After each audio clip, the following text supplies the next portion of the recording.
Garlic bangus nga ho pala mga kalinggit ang niluto ko din sa boarding house ay pagkakasarap ho na rin. Bumili nga ho pala mga kalinggit ng 2 pirasong bangus sa halaga nga ho pala 288. Ari nga ho pala mga kalinggit ay pinalinis ko na, pinalis ko na nga ho pala yung kaliskis, pinagayat ko nga ho pala ng pandaing. Hindi nga lang ho pala mga kalinggit sila marunong mag-boneless na ring bangus. Pagkarating ko naman nga ho pala din mga kalinggit sa boarding house, agad ko nga ho palang inintindi ring aking biniling bangus. Akin muna nga ho pala ring hinugasan, tapos medyo malalaki nga ho pala yung pagkakagayat na ring bangus.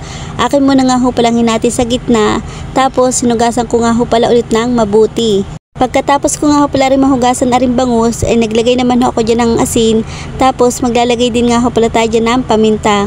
Pagkatapos ko naman hong malagyan na rin ng paminta, ay nagsalang naman ho ako dyan ng kawali, atin nga lang ho pala rin pa iinitin, tapos maglalagay nga ho pala tayo dyan ng mantika. Kapag nga ho pala mainit na ring mantika, ipiprito na nga ho pala natin na ring bangus. Iintayin nga lang ho pala natin na rin makalingit maluto. Kapag nga ho pala brown na, atin na nga ho pala nga hanguin din sa kawali. Habang nagpiprito nga ho pala ako ng iba pang bangus, ay magagayat naman ho ako din ng bawang. Dahil garlic bangus nga ho pala yung pagkakaluto natin din ay dapat ho maraming bawang.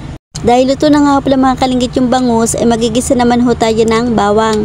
Ang ginamit ko nga ho pala diyan ay butter, tapos naglagay din nga ho pala ako dyan ng kaunting mantika para daw hindi masunog yung ating butter.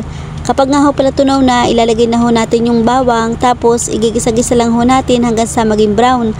Kapag nga ho pala brown na, ay maglalagay naman ho tayo ng tomato paste.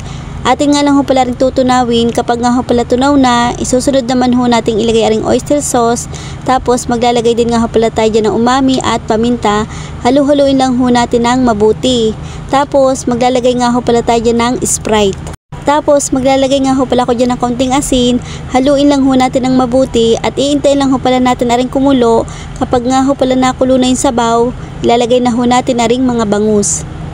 Nang mailagay ko na nga ho pala mga kalinggit aring mga bangus, iintayin lang ho pala natin na rin kumulo.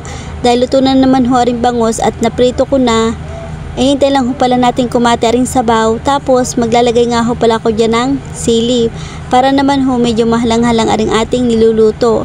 Dahil luto na nga ho pala rin mga kalinggit, ay pwede na nga ho pala tayong kumain. Habang hinahango ko nga ho pala rin mga kalinggit sa kawali, talaga namang amoy pa lang ho ay nakakagutom na. Kung ari nga lang ho pala mga kalinggit ay naamoy nyo, ang sasabihin nyo ay napakabango at napakasarap.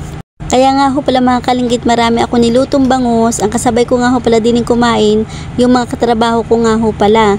Dahil ang sabi ko nga ho pala sa kanila, ang lulutuin kong ulam, ari nga ho palang garlic bangus, ay nagpadamay na din nga ho pala sila at dito nga ho pala kakain sa boarding house.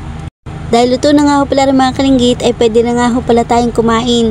Tara mga kalinggit, kain ho tayo dini. Kumuha na kayo dyan na kain na bahaw at sumabay na ho kayong kumain dini. Masarap naman ho talagang kumain kapag nga ho pala kayo maraming magkakasabay. Talaga naman ho nakakaganang kumain.